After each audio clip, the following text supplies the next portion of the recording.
itu etika dan marketing? The American Marketing Association menyebutkan bahwa pemasaran merupakan jantung dari sebuah bisnis.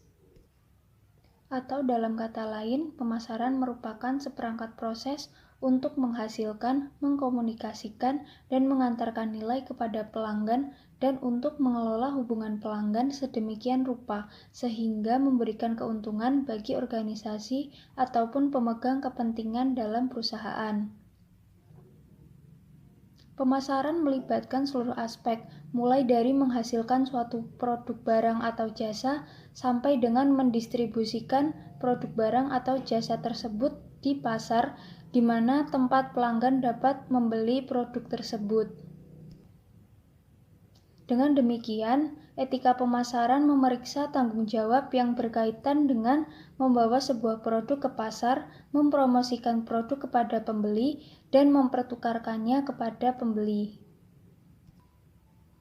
Prinsip etika dalam bauran pemasaran dibagi ke dalam 4 konteks. Yang pertama, etika pemasaran dalam konteks produk. Yang kedua, etika pemasaran dalam konteks harga. Yang ketiga, etika pemasaran dalam konteks distribusi. Dan yang keempat, etika pemasaran dalam konteks promosi. Pertama-tama yang akan saya bahas adalah etika pemasaran dalam konteks produk.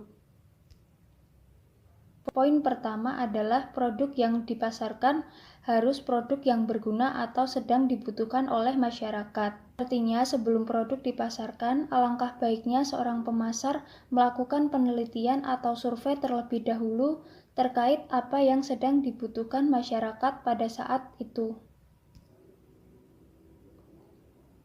Poin kedua adalah produk yang berpotensi untuk menghasilkan ekonomi ataupun benefit.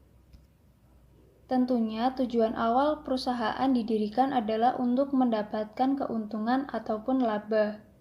Poin ketiga adalah produk yang bernilai tambah tinggi.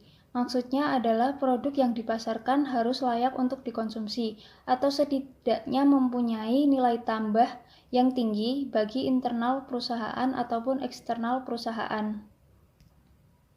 Poin keempat adalah produk dalam jumlah yang berskala ekonomi dan sosial. Maksudnya, perusahaan dapat memproduksi produk sesuai dengan standar, kemudian mendistribusikan kepada pelanggan dengan melihat tingkat keadaan ekonomi dan sosial di wilayah yang menjadi target pasar perusahaan tersebut. Poin kelima adalah produk yang dapat memuaskan masyarakat. Tentu kita semua tahu bahwa yang diinginkan masyarakat adalah produk yang berkualitas baik atau setidaknya layak untuk dikonsumsi, namun harga yang diberikan oleh perusahaan bisa dibilang terjangkau. Hal inilah yang akan menciptakan kepuasan konsumen.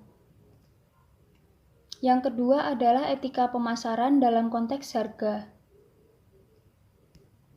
Poin pertama yang perlu diperhatikan adalah beban kos produksi yang wajar. Sebelum perusahaan memproduksi suatu produk, perusahaan harus sudah merencanakan anggaran produksi agar dapat terlihat biaya yang dikeluarkan tidak lebih besar dari penerimaan. Poin kedua adalah sebagai alat kompetisi. Beberapa perusahaan memproduksi suatu barang atau jasa yang sama ataupun sejenis. Oleh karena itu, yang dapat membedakan adalah harganya. Itulah alasannya mengapa harga dapat dijadikan sebagai alat kompetisi atau alat untuk bersaing dengan perusahaan yang lainnya. Poin keempat adalah margin perusahaan yang layak.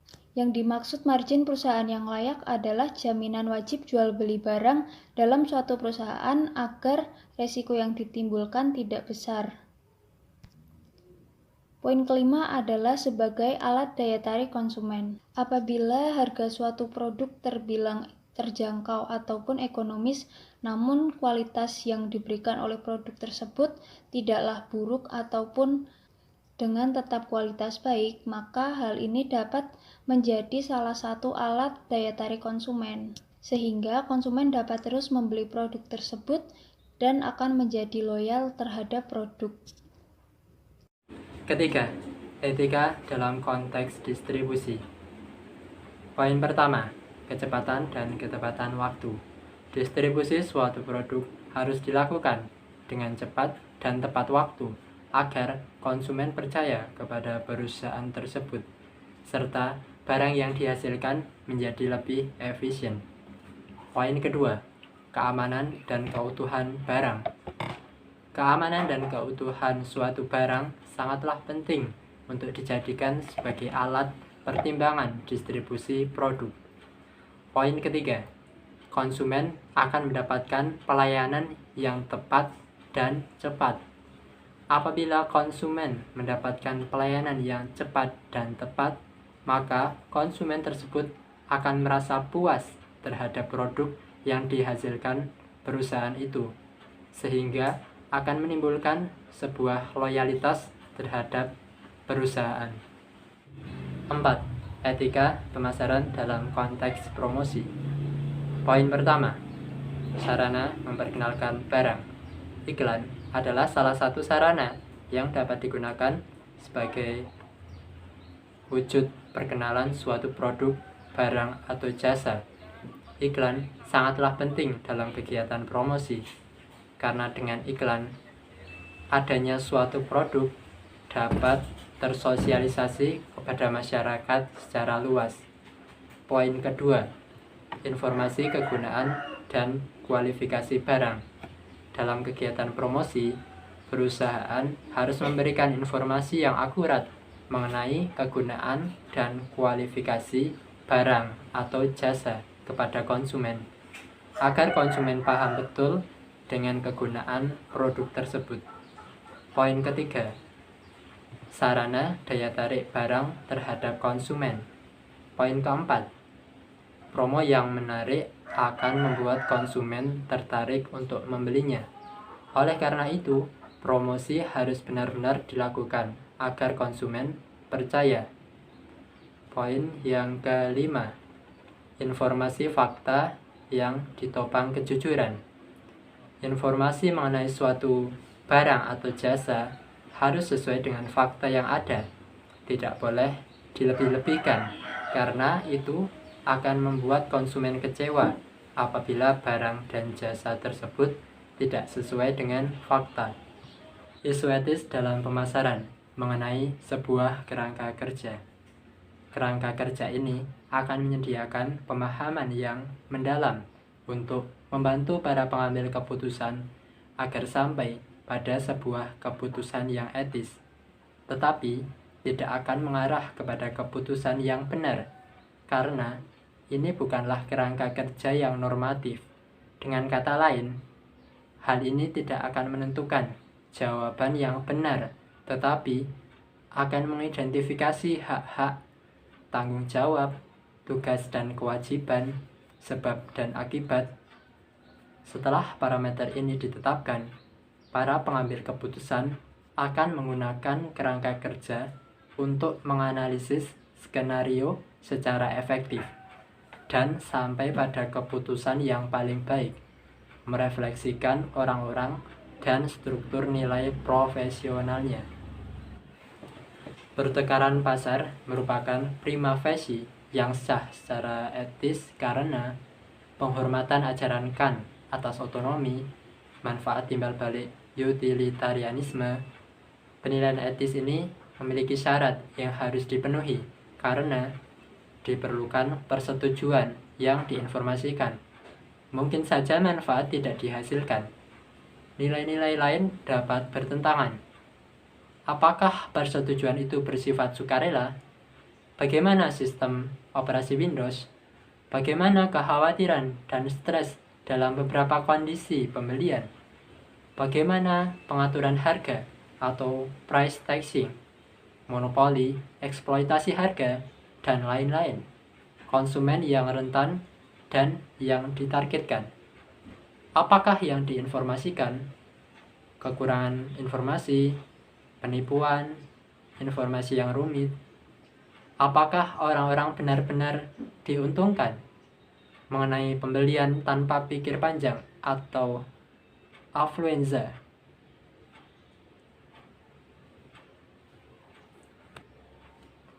Apakah orang-orang benar-benar diuntungkan?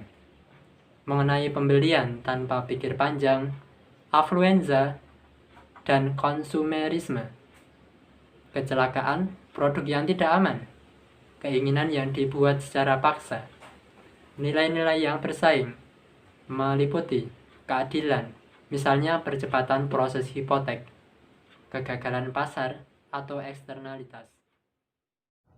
Kategori umum dari tanggung jawab bisnis untuk produk dan jasa yang dijual ini meliputi topik-topik yang sangat beragam. Hanya sedikit isu yang menerima cukup banyak pengawasan dari ilmu hukum, politik, dan etika jika dibandingkan dengan tanggung jawab bisnis karena bahaya yang disebabkan oleh produknya. Di dalam berbisnis itu perusahaan memiliki tanggung jawab etis untuk merancang, memproduksi, dan mempromosikan produknya dalam cara yang menghindari timbulnya bahaya bagi konsumen.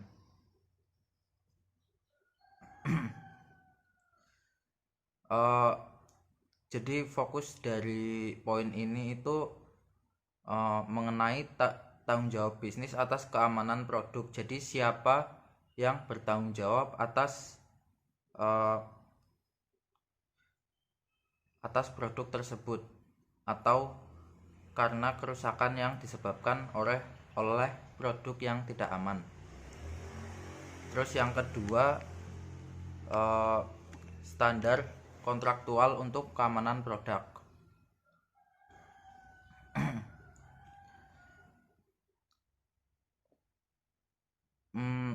Dalam perusahaan itu etika yang tersirat dalam pendekatan kontrak itu menginginkan para konsumen untuk memahami produk dengan baik sehingga mereka secara layak diharapkan dapat melindungi diri mereka sendiri. Nah, tapi kan setiap konsumen itu tidak benar-benar memahami produknya dan mereka tidak selalu bebas untuk membeli beberapa barang. Jadi di sini itu penggunaan standar keamanan, fokusnya pada penggunaan standar keamanan. Contohnya kayak kita membeli motor dari perusahaan besar, pasti ada suatu standarnya, berbeda dengan kita membeli motor yang sudah dimodifikasi oleh orang lain. Dan jika kita membeli motor yang sudah dimodifikasi, pastinya kita harus memahami barang yang kita beli tersebut. Memahami itu benar-benar mengerti fungsi-fungsi dan risiko yang akan dihadapi. Nah, terus yang terakhir ada standar TORT untuk keamanan produk. Perspektif etis yang digaris bawah oleh hukum TORT menyatakan bahwa kita semua memiliki kewajiban umum tertentu kepada orang lain, bahkan ketika kita tidak mengasumsikan secara eksplisit dan sukarela. Jadi kesimpulannya ini seperti berjanji kepada diri sendiri agar tidak melakukan kecerobohan atau kelalaian. Jadi intinya begitu. Baik, kemudian lanjut ke poin G, tanggung jawab produk yang ketat. Standar kelalaian dari hukum berfokus pada pemahaman tanggung jawab yang melibatkan tanggung jawab atau kesalahan. Dan karenanya standar ini mempertanyakan apa yang telah diramalkan atau seharusnya diramalkan oleh orang atau bisnis yang terlibat. Akan tetapi ada juga kasus di mana konsumen dapat mengalami kecelakaan yang disebabkan oleh produk di mana kelalaian tidak terlibat. Pada kasus ini tidak ada pihak yang salah. Pertanyaan mengenai pertanggungjawaban tetap ada. Siapa yang harus membayar kerugian pada saat konsumen terluka oleh produk yang tidak ada pihak yang bersalah. Doktrin hukum dari bertanggung jawab. Produk yang ketat menyatakan bahwa perusahaan manufakturlah yang harus bertanggung jawab dalam kasus-kasus tersebut. Kemudian poin H, tanggung jawab terhadap produk, periklanan, dan penjualan. Tujuan dari pemasaran adalah penjualan, pertukaran akhir antara penjual dan pembeli. Sebuah unsur utama dari pemasaran adalah promosi penjualan. Upaya untuk memengaruhi pembeli untuk menyelesaikan pembelian. Pemasaran, target, dan riset pemasaran adalah dua unsur penting dari penempatan produk. Berusaha untuk menentukan audiens mana yang paling mungkin untuk membeli dan audiens mana yang paling mungkin untuk dipengaruhi oleh promosi produk. Ada dua cara untuk mengaruhi orang lain, yaitu cara yang baik dan cara yang buruk. Di antara cara yang baik untuk memengaruhi orang lain adalah cara yang etis, yaitu dengan membujuk atau persuasi, bertanya, memberitahu, dan menasihati. Sedangkan cara yang tidak baik atau cara yang buruk atau secara tidak etis adalah seperti ancaman, pemaksaan, penipuan, manipulasi, dan pembohongan. Seringkali ditemukan praktik-praktik penjualan dan periklanan yang menggunakan cara-cara yang menipu atau manipulasi untuk mengaruhi konsumen. Contohnya pada pasar penjualan otomotif, khususnya pada pasar mobil bekas, seringkali ditemukan manipulasi. Lalu apa itu manipulasi? Manipulasi adalah proses rekayasa dengan melakukan penambahan, penyembunyian, penghilangan, atau pengkaburan terhadap bagian atau keseluruhan sebuah realitas, kenyataan, fakta-fakta, ataupun sejarah yang dilakukan berdasarkan sistem rancangan sebagai tata sistem nilai. Memanipulasi sesuatu sama artinya dengan membimbing atau mengarahkan perilaku. Manipulasi tidak membutuhkan keterlibatan kendali penuh dan bahkan tampak seperti proses yang mengarahkan atau mengelola secara baik-baik saja atau secara halus. Salah satu cara di mana kita dapat memanipulasi seseorang adalah melalui penipuan. Salah satu bentuknya adalah berbohong secara terang-terangan. Kita dapat melihat bagaimana ini relevan dengan etika pemasaran.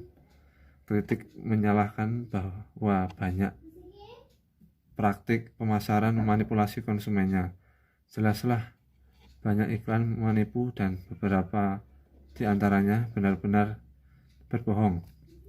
Semakin banyak seseorang mempelajari psikologi pelanggan, semakin baik orang itu dapat memuaskan keinginan pelanggan, tetapi semakin baik juga orang itu akan dapat memanipulasi perilaku pelanggan.